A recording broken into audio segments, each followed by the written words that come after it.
Welcome to the Success Partner Podcast. I'm Daya Naef, your host and founder of The Success Partner. On this show, we dive into the stories of attorneys, business professionals, and entrepreneurs who have navigated the ups and downs of building successful careers and businesses. From the strategies they've implemented to the challenges they've overcome, we're here to uncover the insights that can help you on your own journey to success. So sit back, relax, and let's get started.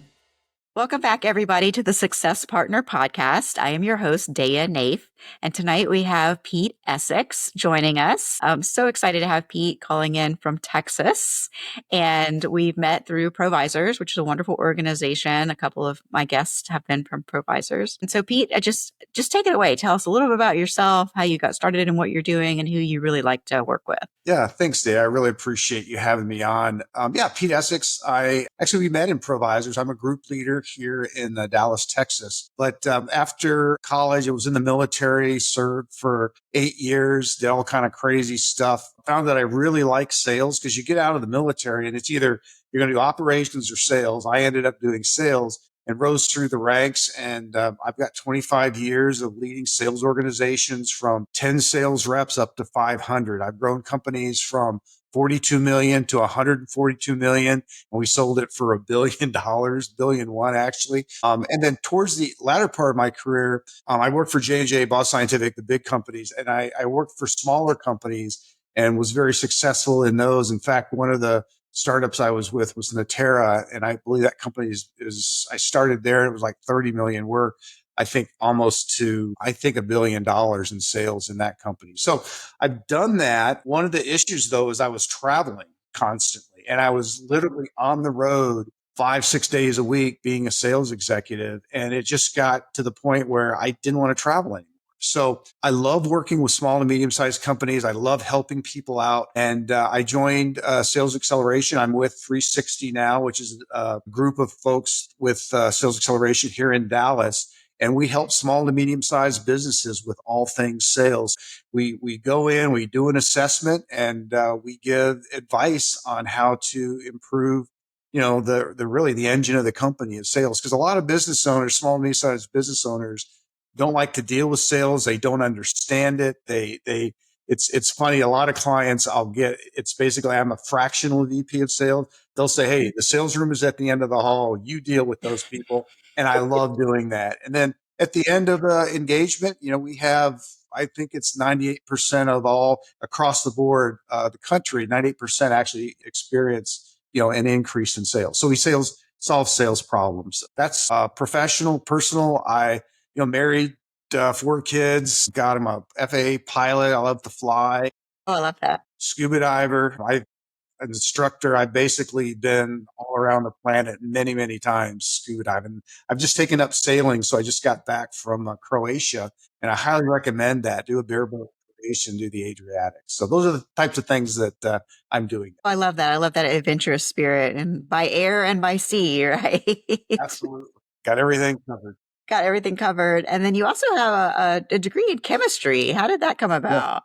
I was pre-med and was on my way to becoming a doctor. And a buddy invited me to an ROTC program at the University of Texas. And I find myself rappelling off the stadium. And they go, if you like that, let's go ride around some helicopters next weekend. And after that, I was just hooked. And I really wanted to do that. I kind of planned on getting out of the military, then maybe going back to medical school. But, at that point, I had a lot of friends that were doctors, and to work for a medical company, kind of get the best of both worlds. So that's how I ended up there. Yeah. So wait, literally rappelling off the stadium. Yeah. Yeah. They took a rope and they threw it off the side. Then they sent me to airborne school. So I got to jump out of perfectly good aircraft. And then I went to air assault school and was rappelling out of, helicopters. So it was fun. I just found it, I guess, a bit of an adrenaline junkie. I like that. There was a path in my life when I also did ROTC, but when it came down to signing on the dotted line, and I chose a different path. Yeah. But definitely had some cool experiences. We got to do some base visits, and it was a cool experience. Yeah. Great. And then you got an MBA as well. Yeah, I was with a company, the one that we grew from 42 to 142 million and sold it to Bayer for 1.1 or 1.2 billion. They actually paid for my MBA.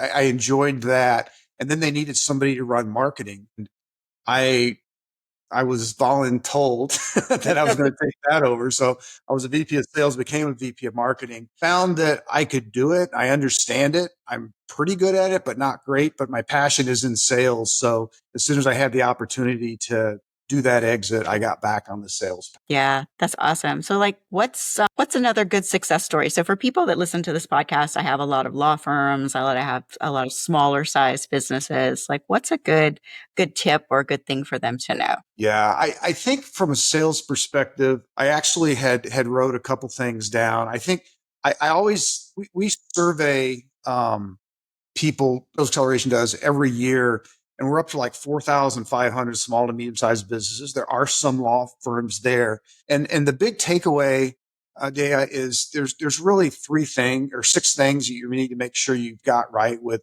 just to start with sales. First thing is you need to have the right team. So you need to have the right and that sales team, whether or not you're doing the sales for your law firm or you have somebody else out there doing it, but it's the right team. Are they networking? Are they getting to the right people? The ideal customer profile is really, really important. So if you're going and practicing law in that certain area, you want to mingle with people and get referrals and join great groups like provisors to find out and get referred into those businesses and get referred to people that need help. You need to have sales KPIs. That's a big one. So if you have somebody working towards getting clients, define how many it is. How many calls do you need to do? You need to find that pipeline and know that for every 100 calls or 100 emails or 1,000 emails you send out, you get that sales funnel developed and you know that, and it's pretty predictable once you get it down. It's pretty amazing. So if you do 100 calls, you're going to close 5 clients. So if your goal is to have 100 people, 100 new clients this year, you can do the math and you'll know how many sales calls that need to be done. CRM is a really, really big one. I'm actually doing a talk in 2 weeks here in Dallas to 100 people on the benefits of CRM, how to do it. Because I mean, there's so much stuff that you have to keep track of. It's sometimes you can't close them right then and there, but it's that drip marketing campaign. You want to be top of mind, send out your newsletters. CRMs will do that for you. There's so many AI tools that will automate and do all that stuff for you. There's one called KnowledgeNet, which is great because me being a sales guy and I'm terrible at entering my data into CRM. There's a company out there called KnowledgeNet, which it actually is a lead generation. It uses AI to find out person's DISC profile. If I wanted to meet someone and you knew them, I didn't know them, it would actually look at your 2 DISC profiles and it would generate a introductory email that would resonate with the person I want to get introduced to. And it maps out by looking at your LinkedIn, CRM, your Outlook, all that stuff. And it tells you who the strongest contact you have to that person. And it will generate that email. And it's absolutely amazing. And one of the things we say is cold calling and cold emailing are dead. And if you can develop, lists, and it's almost like the meetings that you have with somebody the first time, their profile, you relate to them better. So it's almost like you're skipping 3 or 4 meetings and they're like, wow, this person knows a lot about me and we communicate well. And the nicest thing, and this is so bad, me being a sales guy, I'm so bad at entering data into CRM. With LinkedIn, with KnowledgeNet, you click one button and all that person's information is put in your CRM in less than a second. It was a time saver for me. It probably saves 4 or 5 hours a week. And then the last 2 things are sales playbook. Make sure you have a sales playbook. You can get those things together and it has your value prop. And it's great because everybody can focus on exactly what needs to be done. And as you bring people and you grow, you've got that sales playbook that you can bring everybody on board and they're on the same sheet of music. And the last one is that lead generation strategy. Whether it's when you use KnowledgeNet or there's others out there, you can use Zoom Info, you can use Hollow. There's so many of them out there. But the nice thing about KnowledgeNet, it's actually not that expensive. You can do it for $50, $60 a month and it will do so much stuff. It's really cool stuff. So those are the kind of things that I kind of talk about when I help clients, and law firms would be one of those clients. I believe I've had one or two law firms in the past couple of years. Yeah, it's great. Yeah, I'm Yeah. definitely going to look into that tool. I used Crystal Knows before. That's like a disc for profile, and definitely for writing proposals. When I find out who's going to read my proposal, I make sure it's Yeah. the bases are covered. It used to be I would try to pepper in stuff that would hit all the profiles because I didn't Right. know, Yeah. and now I do. So it's very helpful. So Crystal Knows is actually a subroutine that's ran in KnowledgeNet. Yeah, it's pretty cool. And you have like a little link plug in, and you click on it, and then you just click another link. And as you're talking to somebody, you can pull up their LinkedIn profile and know who to talk to. And it uses lots of AI. And you talked about like there's AI now for competition, for writing proposals. All of that stuff can be automated, and it saves a lot of time and energy. And you can do way, way more with less now with AI. I'm super excited about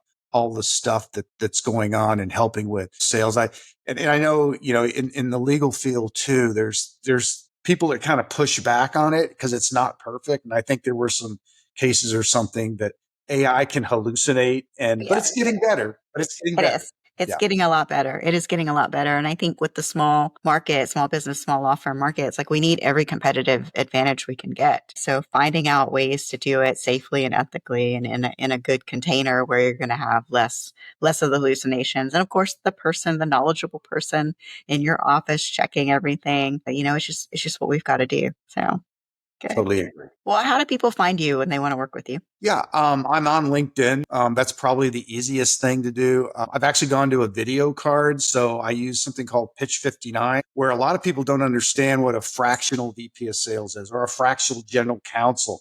So with Pitch59, it's pretty amazing. You pull it up and it will actually, you get 59 seconds to tell people what you do. You hit one button and it's all lives in the cloud. You hit one button and all that information is saved to contacts. Because nowadays with business cards, I mean, people lose them, they throw them away right away. But this way, I'll actually show them my Pitch 59 card, have them save it right then and there, and then I know I'm actually in that person's contact list before I even leave. They don't have to sit there and type it up, or you know. I'll be in there. They can delete me later if they want, but at least I'm in there. So when I call, it's kind of cool. It comes up that, hey, Pete Essex is giving me a call back. I So love that. yeah, yeah. So Wow.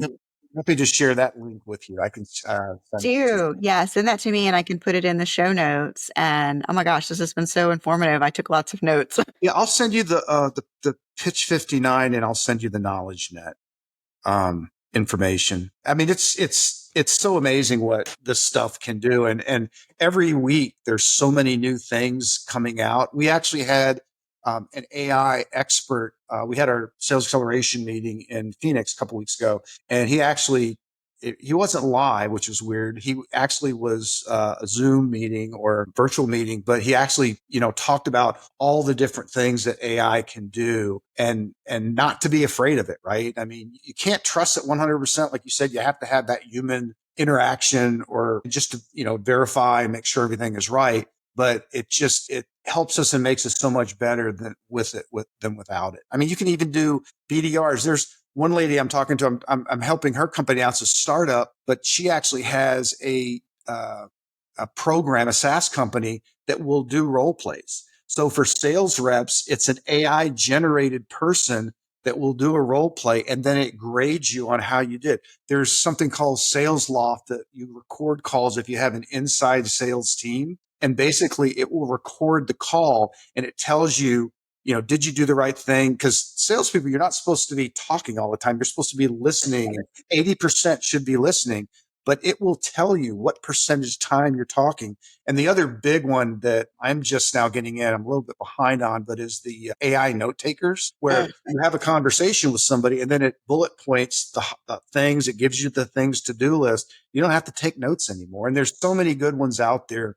Fathom, Otter. I mean, there's a lot of them out there, but I really encourage, inside sales teams to have that. It's a great coaching tool to help people. Yeah, absolutely. And you have to be willing to take feedback and adjust it. And definitely, I've seen some demos of those, and of course, they pick the most outlandish outlandishly bad sales calls to vet. And we're all like laughing. We're like, no way could anybody be that bad. Oh, yeah. Yeah, they are. Oh, yeah. Okay. Well, thank you everyone for listening to today's episode of the Success Partner podcast. I'm your host, Daya Naef, and today we had Pete Essex, who's with Sales Acceleration. And stay tuned. So like and subscribe. We'll be back. Thank you for joining us on the Success Partner podcast. I hope you enjoyed today's conversation and found some valuable takeaways to apply to your own business journey. Remember, this show is brought to you by The Success Partner, where we help small law firms and business owners achieve unparalleled success through strategic guidance, operational excellence, and effective marketing. If you're ready to take your business to the next level, visit thesuccesspartner.net to learn more. Until next time, keep striving for success, and I will see you in the next episode.